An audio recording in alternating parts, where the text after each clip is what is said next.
Hello, everyone. This is Adam with PsychedelicInvest.com. I hope you guys are all having a phenomenal week, because I know I am. Can you feel it?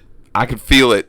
The tension and the excitement is palpable on this side of the camera. I hope you guys are feeling something somewhat congruent with what I'm feeling. I don't blame you if you're not. But anyway, to get things started, so today's video is going to be a weekly extractions psychedelic sector highlights. So basically, I am going to go through some of the more interesting and significant pieces of news coming out of the psychedelic sector so far this week, and we'll talk about them. So it's going to be a good episode. I hope you guys are ready for this, and let's get to it. So to get things started, we actually have, this is more or less a continuation of what we mentioned last week in our weekly extractions episode, where we spoke about the partnership with Wiz Khalifa and Red Light Holland.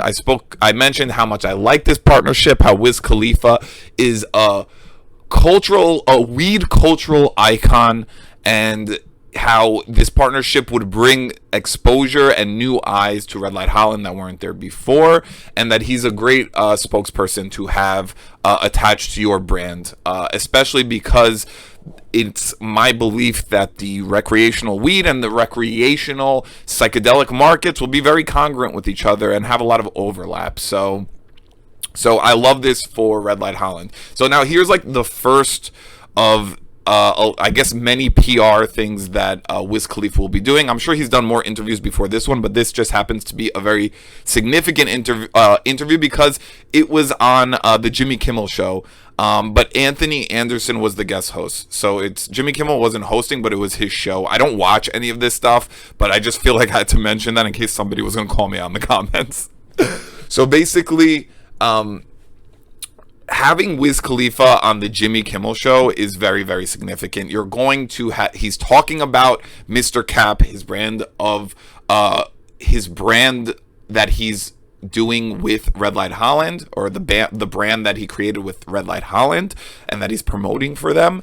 So this is phenomenal. I hope to continue seeing stuff like this, and I'm excited just in general to keep seeing more of Red Light Holland's strategy come to light here, because I really like what they're doing. And yeah, I love this partnership. So 2 thumbs up for Red Light Holland. Let's get more of these interviews and more of this exposure coming through. And we'll see what else Wiz Khalifa, what other interviews he's gonna be doing in the near future, I guess, where he mentions Mistercap. So yeah, on to the next. And up next, we have the Cathie Wood ATAI connection. Cathie Wood, the most polarizing person in investing right now. She is the high growth grandma. She is Mama Cathie, as many on Reddit refer to her. But yeah, she has been gobbling up ATAI shares recently, and I love to see this. Essentially, I believe this is great for both, because I think obviously having a fund manager like Cathie Wood aggressively adding ATAI shares to one of her ETFs, that is phenomenal, and it's any buying pressure on ATAI is going to make me happy, because I'd like to see that stock price just kind of go up.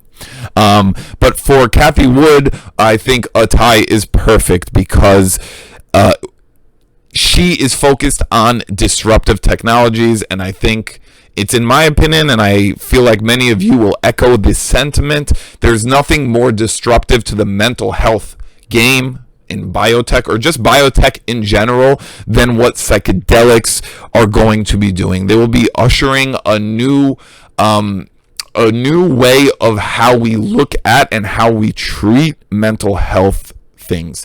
So I think that psychedelic plays are a perfect match for Cathie Wood. I know she's going to be particular about the psychedelic plays that she picks, because in the past she's mentioned them being binary, so I'm assuming she wants more diversified psychedelic plays, or however she's going to determine that. So I like that she picked ATAI. And I'm going to ask you guys in the community this question. Who do you think will be her next pick? So out of all the psychedelic companies, who do you think will be the next psychedelic biotech company that Cathie Wood adds to her ETF? If I had to take a guess, I would say Relmada Therapeutics. I think they happen to fit a lot of what Cathie Wood a lot of the ways Cathie Wood is assessing some of these psychedelic plays that she's adding to her ETF, specifically ATAI first. I think Relmada is very congruent with that.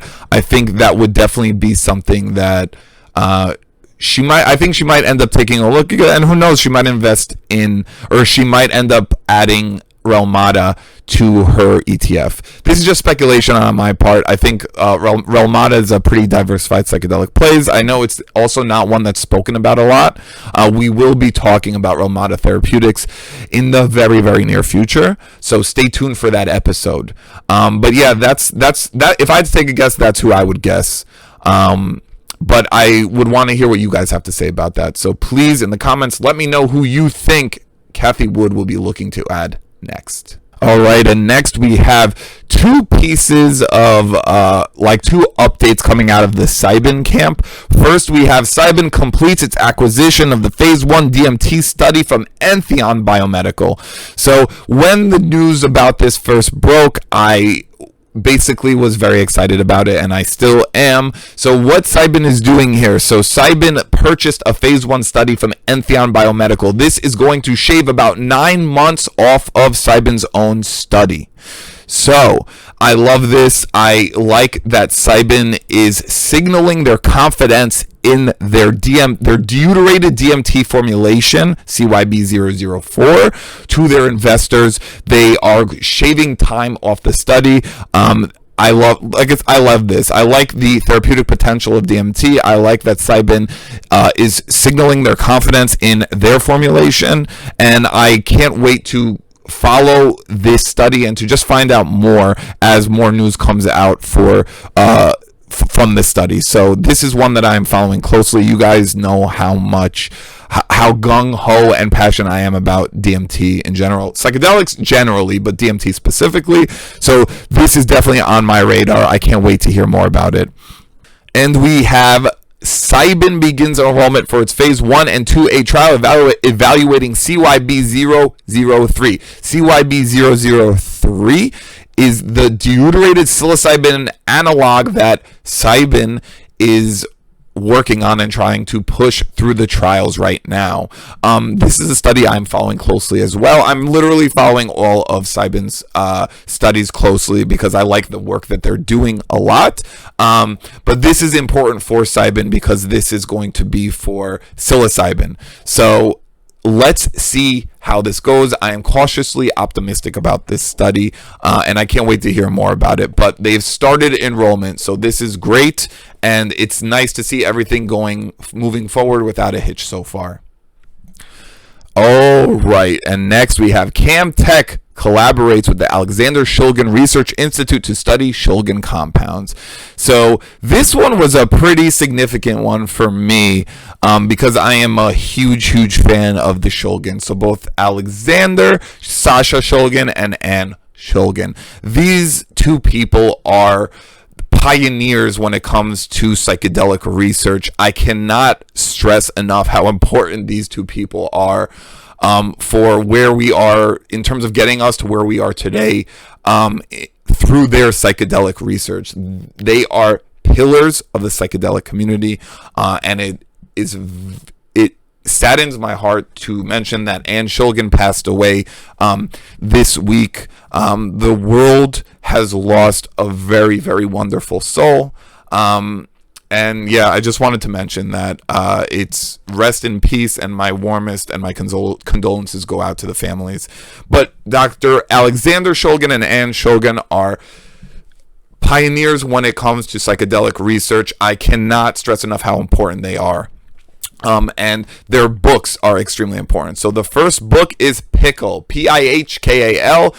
So this is the it's called A Chemical Love Story. So pickle is essentially, it's phenethylamines. So it's a book focused on the research of phenethylamines, where basically there's a lot of you have Dr. Alexander Shulgin and Anne Shulgin would be researching these different types of psychedelics, and they would also try them on themselves, which is I'm such a huge fan of that. I'm such a huge fan of both of them, but it's the foundational work for a lot of these psychedelic compounds.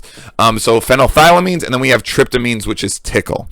So I've expressed this to you guys before, but tryptamines they're my favorite class of psychedelics. Just period, full stop. Favorite class of psychedelics.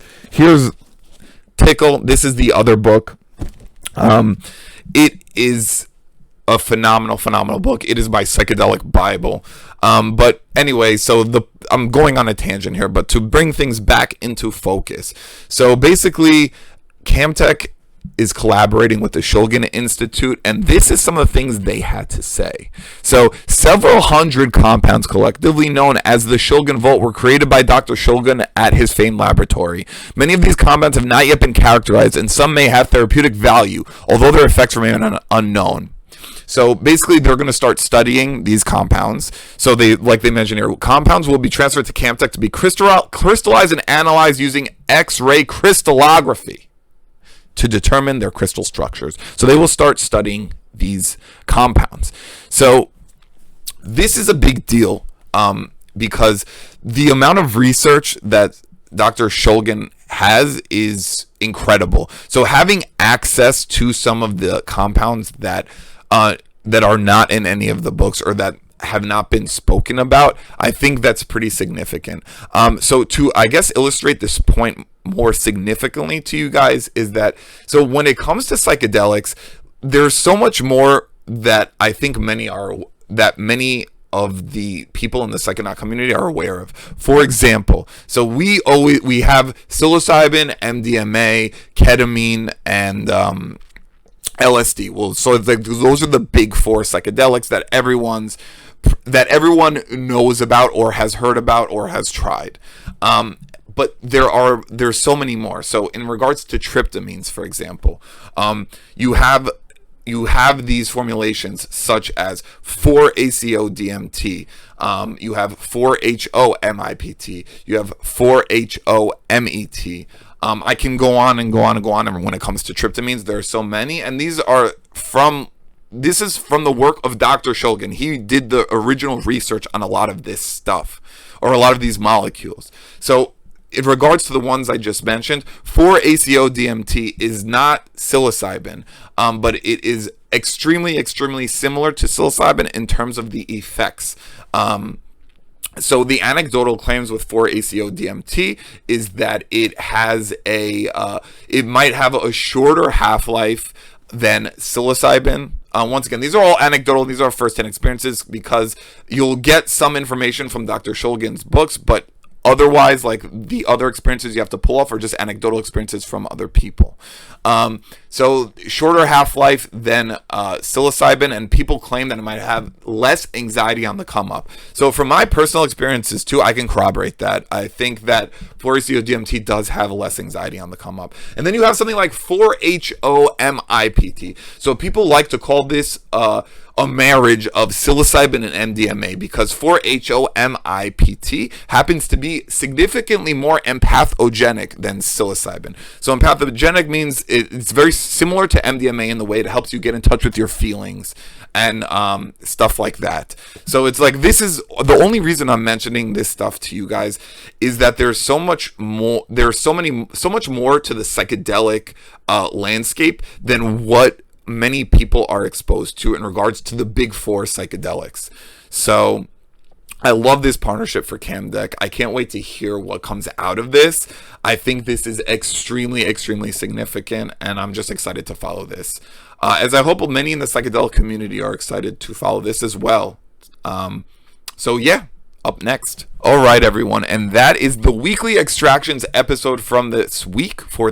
I hope you guys enjoyed it. I appreciate each and every one of my viewers You guys are amazing. My name is Waxing Eloquence, WAXINGELOQUENCE. So that is my name on Reddit, on Discord, on Instagram. Feel free to reach out to me if you ever have any questions about some of the stuff I'm covering in videos. If you ever want to just chat psychedelics, I am always there to interact with you guys, as I just love talking about psychedelics, investing in psychedelics, anything related to the topic. So yeah, feel free. I hope you guys have an amazing week, and I will see you in the next episode. This is Adam with Psychedelic Invest. Have a great day.